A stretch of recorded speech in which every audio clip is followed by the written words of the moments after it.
తులారాశి వారికి సూర్యుడు 2వ స్థానంలో, కుజుడు 12వ స్థానంలో, బుధుడు 2వ స్థానంలో, గురువు 7వ స్థానంలో, శుక్రుడు 1వ స్థానంలో, శని 5వ స్థానంలో, రాహు 6వ స్థానంలో, కేతు 12వ స్థానంలో, చంద్రుడు చంద్రాష్టమంలోనూ ఉన్నారు. ఈ నెల మీకు ఉద్యోగపరంగా ప్రైవేట్ ఉద్యోగస్తులు, గవర్నమెంట్ ఉద్యోగస్తులు ఎవరికి తీసుకుంటే కూడా సుపీరియర్ సపోర్ట్ బాగా దొరుకుతుందని కూడా చెప్పొచ్చు. ఈ నెలంతా కూడా బాధ్యతలు పెరుగుతాయి, రికగ్నేషన్, అప్రిషియేషన్ ఉంటుంది, టీమ్ మేనేజ్మెంట్, కమ్యూనికేషన్ స్ట్రాంగ్గా ఉంటుందని కూడా చెప్పొచ్చు.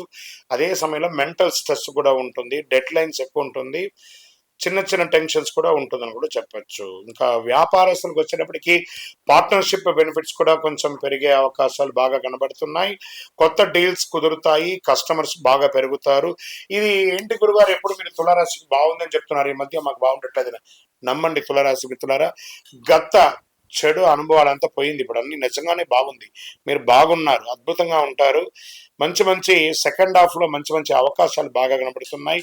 కాంపిటేటర్స్ మీద విజయం పొందే అవకాశాలు కూడా కనబడుతున్నాయి. ఓవర్సీస్ బిజినెస్ లో కాస్త లేట్ అయినా కూడా బాగుంటుంది. ట్రాన్స్పోర్ట్ సప్లైలో కాస్త ఆలస్యం జరిగే వస్తుంది. అన్నెసెసరీ ఎక్స్పెండిచర్స్ ఉన్నా దాన్ని ఓవర్కమ్ చేస్తారు. ఆర్థికంగా తీసుకుంటే బిజినెస్ రిలేటెడ్ ఇన్ఫ్లో బాగా పెరుగుతుంది, ఫైనాన్షియల్ సపోర్ట్ దొరుకుతుంది. బ్యాంకింగ్ సెక్టార్లో ఉన్న వాళ్ళకి ఇది బాగుంటుందని కూడా చెప్పొచ్చు.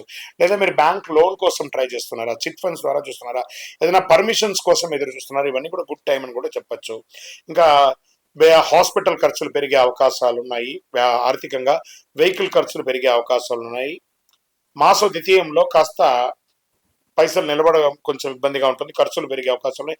ట్రావెల్స్ ఎక్కువ చేస్తూ ఉంటారని కూడా చెప్పొచ్చు. రియల్ ఎస్టేట్ వారికి కొనుగోలు అమ్మకాలు సానుకూలంగా ఉంటుంది అని చెప్పు. ల్యాండ్ రిలేటెడ్ కాంటాక్ట్స్, కొత్త కాంటాక్ట్స్ వస్తుంది. డాక్యుమెంటేషన్ అంతా ఒకసారికి 4 సారి బాగా చదివి చూసి సంతకం పెట్టండి.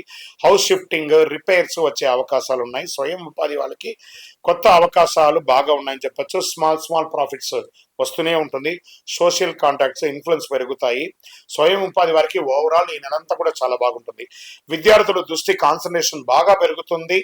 ఎగ్జామ్స్ లో మంచి ర్యాంక్స్ వచ్చే అవకాశాలు ఉన్నాయి. చిన్న విద్యార్థులకి గురువుల యొక్క సపోర్ట్ దొరుకుతుంది. కాంపిటేటివ్ ఎగ్జామ్స్ లో మంచి అవకాశాలు వస్తున్నాయని కూడా చెప్పొచ్చు. ఇంకా విదేశీయ చదువుల కోసం వెళ్ళే వాళ్ళు, విదేశీ ఉద్యోగం చేసే వాళ్ళు, లేదా ఓవర్సీస్ ద్వారా బిజినెస్ చేసే వాళ్ళకి 20వ తారీఖు తర్వాత చాలా లాభాలు పొందుతారు. ఫారిన్ జాబ్స్ వస్తాయి, ఆన్ సైట్ ఉద్యోగాలు కూడా వచ్చే అవకాశాలు బాగా కనబడుతున్నాయి. ట్రావెల్ చేసేటప్పుడు మీ యొక్క బిలాంగ్స్ ని కాస్త జాగ్రత్తగా చూసుకోండి, అదొకటి చూసుకోవాలి. ఇంకా ప్రేమికులు సంబంధాలు బలపడతాయి, కొత్త ప్రేమికులకు అవకాశాలు బాగున్నాయి. మిస్అండర్స్టాండింగ్స్ అంతా కూడా క్లియర్ అవుతుంది. ఫస్ట్ వీక్ లో కాస్త ఈగో ఇష్యూస్ వస్తాయి, ప్రేమికుల మధ్య జాగ్రత్త.